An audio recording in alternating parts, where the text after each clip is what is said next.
Sábado Verde, radio y podcast, en la radio pública de la ciudad de Buenos Aires. La pandemia aprieta en todos los flancos y oficia de catalizador, nos deja ver la complejidad de la problemática humana que transitamos, desprendernos de buena parte de lo que conocíamos, dejar de lado las creencias que nos sostenían, ya nos deja ver que no será fácil. Hay múltiples manifestaciones de malestar entre nosotros. ¿Cómo encauzarlas? ¿Qué herramientas nos podrían ser de utilidad? Convidamos a Pablo Lummerman, que es politólogo y facilitador de procesos colaborativos, ya con una amplia experiencia en la facilitación del diálogo. ¿Cómo estás, Pablo? Muy buen día. Buen día, Sergio. Qué gusto estar aquí en Sábado Verde con vos, con tu equipo y con la audiencia. Un gustazo. Muchas gracias. Ante la necesidad de reconfigurar buena parte de esta vida que llevábamos, ¿cuál crees que es el mejor abordaje que podríamos tener como sociedad? Bueno, lo primero, digamos, como sociedad, estamos conscientes como nunca antes de que formamos parte de un planeta que está atravesando una situación de crisis. Ser conscientes de eso es algo clave. O sea, somos una sociedad nacional inserta en un orden civilizatorio que está sufriendo una crisis, digamos, de sentido importante, y que esa crisis se expresa en una situación de sentido de la vulnerabilidad muy grande y al mismo tiempo de incertidumbre de cara al futuro. Si bien eso puede ser angustiante al principio, también, digamos, es un sentido de realidad profundizada que nos va a permitir también entender por dónde va el rumbo, digamos, por dónde debería ir el rumbo de nuestra acción, ¿no? Con esa conciencia, a mi criterio. Y en segundo lugar, la conciencia de vulnerabilidad y de interdependencia global también nos puede llevar a tener una mirada mucho más justamente cuidada y cuidadosa de aquello que enferma en nuestras relaciones, ¿no? En la medida que tenemos conciencia de vulnerabilidad y también de enfermedad, no solo vinculada a la pandemia directamente, sino una enfermedad quizás más sutil que tiene que ver con la desconfianza social, ¿no? La distancia con el otro, la sensación de que el otro tiene una culpa o me amenaza, y en la medida en que eso podemos introducirlo en nuestro análisis, bueno, vamos a poder avanzar en pensar un nuevo tipo de relaciones con el otro, ¿no? Yo creo que ese es un elemento para empezar a arrancar. Quizás el tercero sería pasar a la acción, o sea, no dejarse abrumar por una realidad difícil y pasar a la acción del cuidado, justamente, del autocuidado y del cuidado del otro. Creo que por ahí pasan algunos elementos para pensar un nuevo pacto social. Y los actores que están involucrados en aquellas áreas que necesitamos revisar imperiosamente, con urgencia, la economía, por ejemplo, las instituciones, ¿están dispuestos, son conscientes o lo que se ve es que pretenderán volver a eso que llamábamos normalidad? Sí, yo creo que ahí hay un elemento, digamos, para todos, ¿no? Había algo, viste que los médicos hablan de la ganancia secundaria de la enfermedad, ¿no? Como que hay algo en eso que nos está enfermando y que nos llevó a esta situación que de alguna manera era confortable, aunque generaba un padecer, generaba una sensación de estabilidad, de mal pero acostumbrado, ¿no? Decía el Inodoro Pereira. ¿Cómo andás? Mal pero acostumbrado. Y quizás queremos volver a esa costumbre, ¿no? Hay varios. Había elementos que nos parecían satisfactorios. Pero al mismo tiempo, esta conciencia, estamos en situación de crisis, nos permite tener una lucidez que quizás antes no teníamos, justamente en el sentido que vos decís, que si volvemos a esa normalidad, vamos a volver a caer en el mismo pozo, vamos a volver a digamos, a patear la misma piedra, etcétera. Digamos, vamos a volver a una escena de crisis recurrente, ¿no?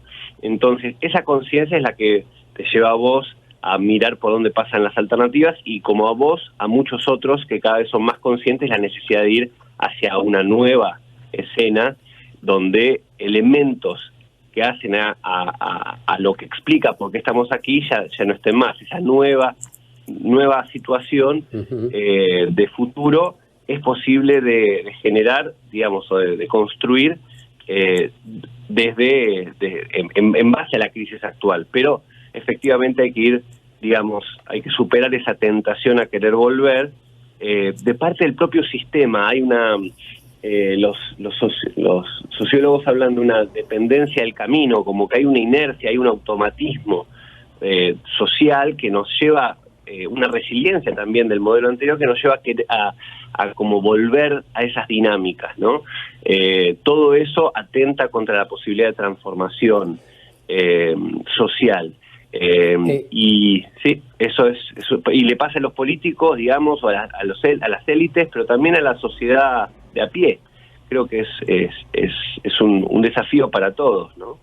Estás escuchando a Pablo Lumerman, es politólogo especializado en facilitar procesos colaborativos. ¿Qué tal, Pablo? Cruz Roax te saluda. Hola, Cruz. Cuando comenzamos con el aislamiento, sorprendía ver que frente a este contexto que nos parecía novedoso, los argentinos y argentinas teníamos la idea de que de alguna manera por un ratito nos estábamos uniendo. Sorprendía ver en la mesa a políticos que representan ideologías y partidos distintos, dialogar, coparticipar. Y ahora pareciera que ya no alcanza, ¿no? Antes la idea de amenaza de muerte, de perder salud en términos colectivos, nos invitaba a unirnos. ¿Qué puede unirnos ahora? Pareciera que más que nunca estamos chocando entre partidos, chocando entre ideologías, chocando por las diferencias, y ya parece que cada vez es menor ese hilo que nos une, que está buscando un bien común. Sí.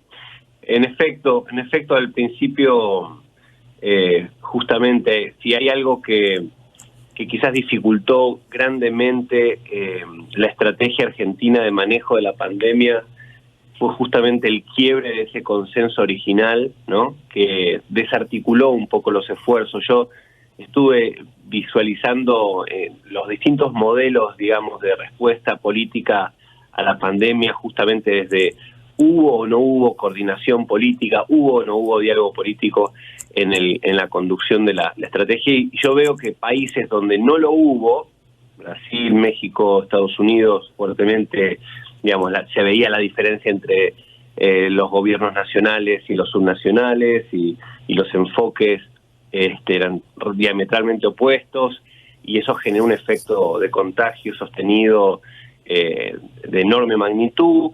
Y otros países que tenían un nivel de consenso en su sistema político sobre cómo abordar, y eso se trasuntaba en la sociedad, fueron capaces de transitar mucho mejor la pandemia, ¿no? En este caso podemos darle el ejemplo de Nueva Zelanda, o el ejemplo de Noruega, o el ejemplo inclusive de Uruguay, aunque obviamente que las características de los países y sus tamaños y sus diversidades internas explican mucho. Pero ¿qué quiero decir con esto? Que creo que en nuestro caso sí hubo un momento inicial de unidad política más allá de las diferencias partidarias, que venía un poco también heredado de una conciencia de crisis social y económica que venimos acumulando desde hace varios años, en particular los últimos 2 años, y esta sensación de crisis general como que dio a luz un sentido común de necesitamos un gobierno de unidad, digamos, ¿no? Y en ese sentido también operó el nuevo gobierno nacional buscando esos consensos, que los encontró, de hecho, en todas las jurisdicciones. Yo creo que ahí hubo algo muy bueno, y que, bueno, obviamente que hay algo que está, no digo en nuestra naturaleza, digamos, pero hay algo en la política misma, digamos, que busca la diferencia, que busca, que necesita un poco de conflicto, el tema es cómo se regula ese conflicto, y ahí es donde entiendo que empezó a resquebrajarse ese consenso, y ahí es donde también vimos una desarticulación que derivó, entre otras razones, a la escena actual. Que de es todas interesante, maneras, Pablo, que menciones la necesidad de conflicto, ¿no? Hablas de una necesidad de conflicto, porque si decimos, si la amenaza de muerte ya no nos alcanza para intentar tener consensos, ¿qué servirá? no, es que tal cual, no, yo creo que hay un elemento, a ver, primero es cuando uno tiene un enemigo tan fuerte y tan, vamos a usar la categoría enemigo, que a veces es problemática, pero este virus, esta peste, genera una amenaza de muerte a todos, ¿no? Entonces eso estimula esta idea del enemigo es mi amigo. ¿Por qué el secretario general de las Naciones Unidas dice, esta es una oportunidad de oro, ¿sí?, para generar unión en aquello que antes generaba conflicto? Porque nos une esta escena global de pandemia. Y entonces podés ver cómo se están avanzando, al mismo tiempo que hay mayor conflictividad y violencia y letalidad que podemos revisar porque ocurre, también vamos a ver notoriamente cómo viejos conflictos internacionales encuentran otros patrones de resolución que antes no estaban, ¿no? No sé. ¿Por ejemplo? No, bueno, por ejemplo, Etiopía y Egipto, histórica pelea por el Nilo, por el aprovechamiento hidroeléctrico y demás de las aguas del Nilo, histórico, y ahora están en un proceso de negociación por la paz. También hay un proceso interesante en Medio Oriente, donde los países árabes están normalizando y firmando acuerdos de paz con Israel.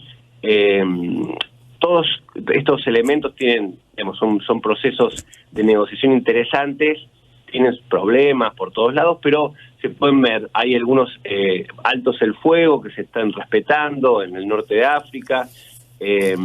Bueno, vemos algunos ejemplos en ese sentido. Por otro lado, al mismo tiempo uno diría, está bien, pero uno tiene situaciones de base, por ejemplo, situaciones de desigualdad, ¿no?, social, profunda, que se agudizan en el contexto de crisis, falta de acceso a los bienes básicos, y eso genera una tensión en los contratos sociales, y eso también, esa tensión que la crisis sobrecarga, tiende a romper los contratos, digamos, contratos sobre eso te quería preguntar.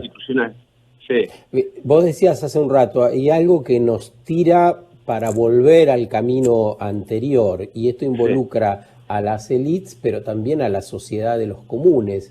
¿Qué mandato crees que daremos al Estado y a nuestros representantes? ¿Cómo lo ves la nueva o la futura organización de una sociedad que tiene justamente en sus narices desigualdad y flojera institucional en buena parte del continente? Sí. Mira, ¿está claro el mandato que está dando la sociedad o todavía no lo tenemos claro? No, y aparte hay un tema, emerge una de las cosas que también ocurre muchas veces es la necesidad de encontrar chivos expiatorios y culpables en una escena que es difícil de comprender, ¿no? ¿Por qué me está pasando esto? ¿Por qué estoy padeciendo esto? Y rápidamente aparecen los culpables, ¿no? Es este partido, o es este líder, o es mi vecino, o es el que sea, ¿no?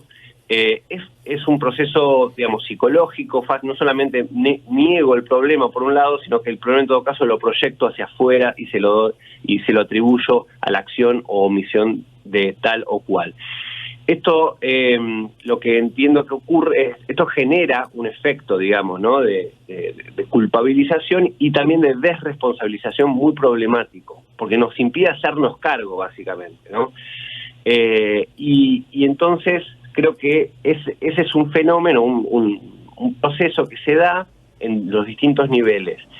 Para revertir eso, hacernos cargo implica justamente salir de estar en esta situación de aislamiento, ¿no?, y empezar a conectarse con otros para hacer causa común en situaciones concretas que nos están afectando. Yo veo un proceso interesante, por ejemplo, en cómo se están organizando ahora los consorcios de la vecindad, los grupos WhatsApp de los vecinos, ¿no? que se han activado mucho en este contexto. Y se han activado mecanismos de ayuda mutua y de organización, que quizás antes, digamos, no estaban tan pila, ¿no? Y no sé, y en ese sentido uno puede ver cómo elementos que hacen a la pandemia han agudizado esta idea de que necesito del otro para salir. Si eso se potencia, tendremos más acción ciudadana, solidaria, colaborativa, que va a dar ejemplo y va a generar va a irradiar hacia arriba, digamos, va a dar ejemplos hacia arriba de cómo operar. Pero aparte en el territorio es clave tener una vecindad organizada y solidaria, digamos, en un contexto de emergencia, y es mucho mejor que cada uno para sí, que estimula muchas veces estas conductas, digamos, de negación y de proyección que estábamos hablando antes. Nos quedamos pensando en eso, Pablo. La verdad que resulta alentador este último tramo por la posibilidad que tenemos por delante de conformar sociedades un poco más virtuosas, un poco más equitativas entre nosotros. Así que te mandamos un abrazo grande. Un abrazo muy grande y con gusto, Sergio. Sábado Verde, radio y podcast, en la radio pública de la Ciudad de Buenos Aires.